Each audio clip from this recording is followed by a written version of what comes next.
그래서 문제를 해결하려고 하는 게 아니라 문제와 분란을 더 키우는 것이 목적인가라는 생각이 들 정도로 좀 이해가 잘 안 되는 부분입니다. 지금은 그때보다 중국의 산업 또는 공급망의 자급자족 능력이 그때보다 강해졌습니다. 미국의 직접적인 영향력은 그때보다 감소했습니다. 현재 중국은 전체 산업에서 공급망이 그때보다 더 성숙되어 있습니다. 미국이 중국을 쉽게 더 효율적으로 압박하기가 어려운 구조로 변화되어 있는데 미국은 스스로 글로벌 대립을 심화하고 있는 이런 상황이 오히려 중국에 또 다른 기회를 만들어줄 수도 있지 않을까라는 생각을 해봅니다. 안녕하십니까. 중국 경제와 투자의 데이터베이스 샹하이 클래스입니다. 오늘은 무역전을 얘기를 해보겠습니다. 아시는 바와 같이 2월 1일 날 미국은 캐나다, 멕시코에 대해서 상품에 대한 25% 관세를 매겼습니다. 중국의 수입 상품에는 10%의 관세를 발표를 했죠. 미국이 이 세 나라로부터 수입하는 전체 물량은 미국이 수입하는 물량의 43%에 달합니다. 캐나다가 13.6이고 중국은 13.9, 멕시코가 15.4 이렇게 되어 있습니다. 미국 GDP 기준으로 보면 이 금액은 5% 정도 됩니다. 하지만 불과 이틀 만에 미국은 캐나다와 멕시코에 대해서는 이것을 3월 4일로 연기 결정을 했죠. 두 나라가 물론 관세로 강경한 기조로 특히 캐나다 같은 경우는 비장할 정도로 맞대응을 했다는 평가가 있습니다. 또한 국경 관리 잘 할게, 펜타닐 통제 좀 해줄게 이러면서 협상을 하면서 일단 연기된 것 같은데 중국도 그 보조에 맞춰서 2월 4일에 미국에서 수입하는 석탄이라든가 액화 천연가스에 대해서 15% 그리고 원유하고 농업기계, 대형 배기량의 자동차, 픽업트럭 10% 이런 관세를 인상을 했습니다. 이런 상품들은 2024년 기준으로 해서 한 140억 달러 정도가 이제 미국으로부터 수입을 하는데 중국의 전체 미국 무역 수입액의 한 7% 가까이 됩니다. 요 위에 보시는 것이 그날 국무원에서 발표한 그 중국어 내역이고 아래쪽에 제가 이제 이렇게 정리를 해 두었습니다. 여기 보시는 특정 그 금속류, 희토류는 아닌데 이제 희귀금속에 대해서 수출 제한 조치를 또 대응을 했지요. 텅스텐, 몰리브덴 이런 것들입니다. 맞대응을 중국이 하고 있습니다. 지난 4일에는 또 미국의 우체국이라고 할 수가 있죠. USPS가 중국 홍콩으로부터 들어오는 소포는 안 받겠다고 이랬다가 또 하루 만에 그냥 없던 일로 할게요. 이런 해프닝도 벌어졌었습니다. 그 당일날은 알리바바하고 핀두오두오의 주가도 잠시 흔들렸었죠. 그리고 지금까지 보면 다수의 IB들은 미국이 캐나다와 멕시코에 25% 관세를 때리게 되면은 미국의 GDP 성장률을 한 0.8% 정도 갉아먹고 또 중국의 10% 정도는 GDP를 추가로 한 0.1에서 0.2%포인트 정도 하락을 시키니까 합해서 보면 미국도 거의 1% 정도의 성장률 하락에 영향이 있을 수 있다 이렇게 예측을 했습니다. 물론 이것은 관세가 지속되고 강경하게 대치한다는 그런 가정들을 포함한 것입니다. 하지만 무엇보다도 소비자 입장에서 볼 때 관세는 뭐다? 관세는 다른 형태의 인플레이션입니다. 단지 표현의 방식만 다를 뿐이지 그 영향은 물가의 상승과 같다고 보면 됩니다. 그래서 아마 이런 그 기사도 나오는 것 같습니다. 당신의 지갑에 어떻게 영향을 줄 것인지 이런 기사가 있는데 이번 관세 부과로 인해서 미국의 PCE, 즉 인플레이션이 0.2%포인트 정도 올라갈 것이라는 추정을 한 UBS의 예측치도 있었습니다. 미국이 중국에 대해서 10% 관세를 계속한다 그러면 당연히 중국도 수출이 줄어들고 국내의 투자 또 소비에 영향을 받아서 중국의 GDP 성장률 자체도 0.3에서 0.4%포인트 하락을 할 겁니다. 중국의 물가도 더 내리게 됩니다. 0.2% 정도 내리게 된다고 하는데 이렇게 되면 가뜩이나 디플레로 허덕이고 있는 중국은 더 힘들어질 것이니까 분명히 협상을 원하게 될 것입니다. 이번 관세 인상에 대해서 중국의 그 초기 대응 조치는 제가 볼 때 미국에는 영향이 훨씬 더 클 수 있는 대두 등 농산품이라든가 또 테슬라에 대한 보복이라든가 또 애플 이런 것들은 뒤로 남겨둔 것 같습니다. 그런데 관세 펀치에 잠시 흔들렸던 홍콩 증시가 생각보다 바로 안정으로 돌아서고 지금은 A주도 그다지 이거 신경 안 쓰는 그런 흐름이 나타나고 있습니다.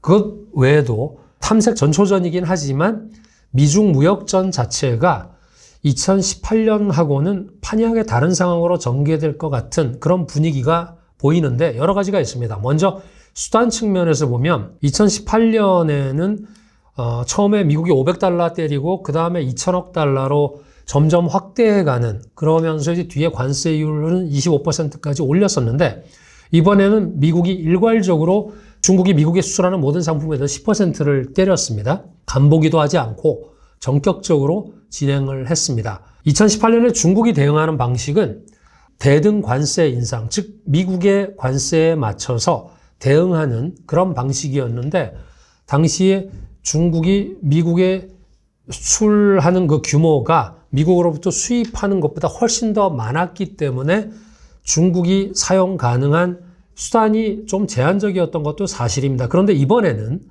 중국의 대응은 직접 관세를 인상한 15% 인상한 그것 외에도 공급망 쪽으로도 신경을 쓰고 있고 또 법적으로도 대응을 하고 있고 시장 감독, 즉 미국 기업에 대해서 요주의 리스트에 올리고 뭐 이런 식으로 다양해지고 있습니다. 아마도 과거에 맞아본 경험이 있고 당해본 경험이 있기 때문에 요령도 생겼고 그동안은 또 나름대로 치밀하게 준비를 하고 있었던 것 같습니다. 두 번째는 경제적인 환경 측면에서 2018년은 세계 경제가 상대적으로 안정된 시기였지만 지금은 팬데믹의 후유증도 있고 아시다시피 에너지 그리고 전쟁 그리고 지정학적인 갈등이 그때보다 훨씬 극단으로 치닫고 있습니다.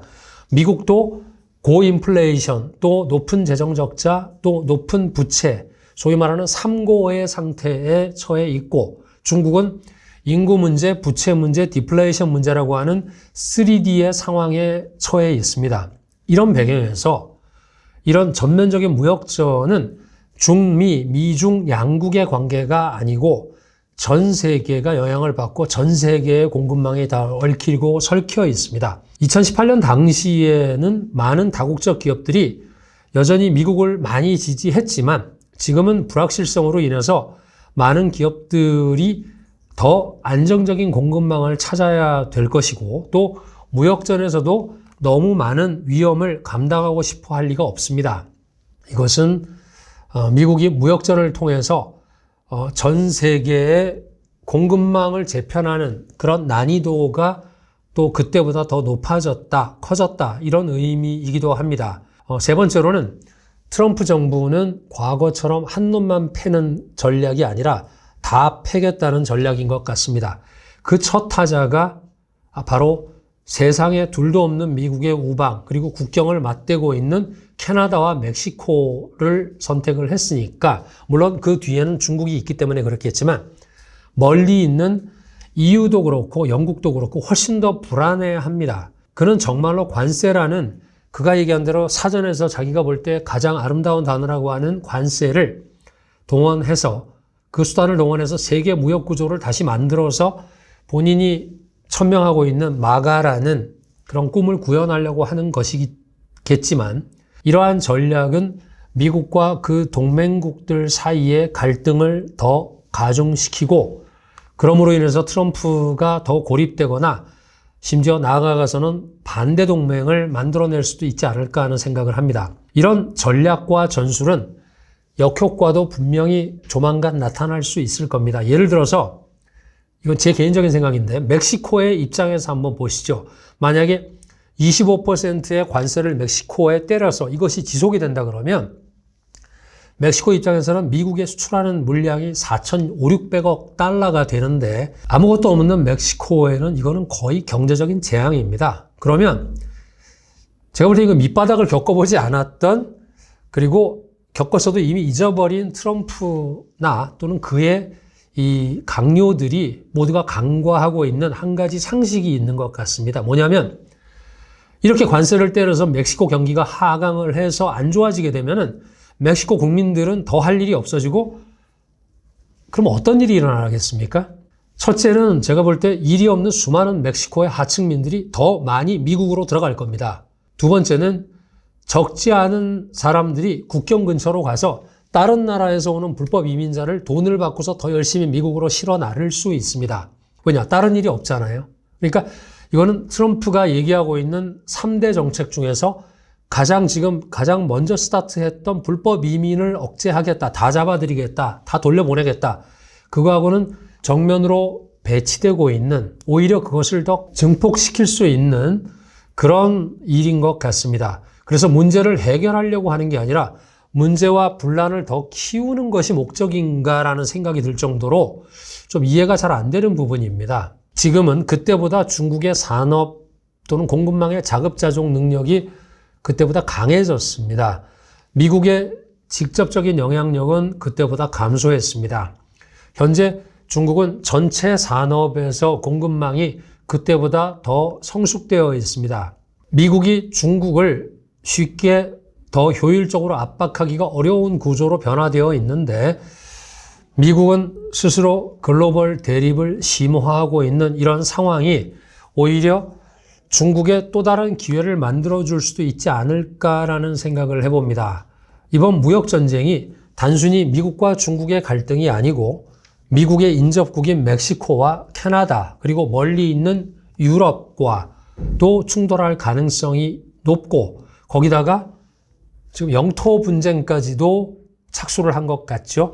중동, 그린란드, 파나마 이쪽으로까지 전선을 벌리고 있는 모양새로 봤을 때 거의 글로벌리 전방위적으로 충돌을 하겠다고 각오를 한 거 아닌가 그런 생각인데 그렇다 그러면 이런 충돌이 일어날 때는 그 충돌이 만들어내는 틈새가 나올 수 있고 공백이 있을 수 있습니다.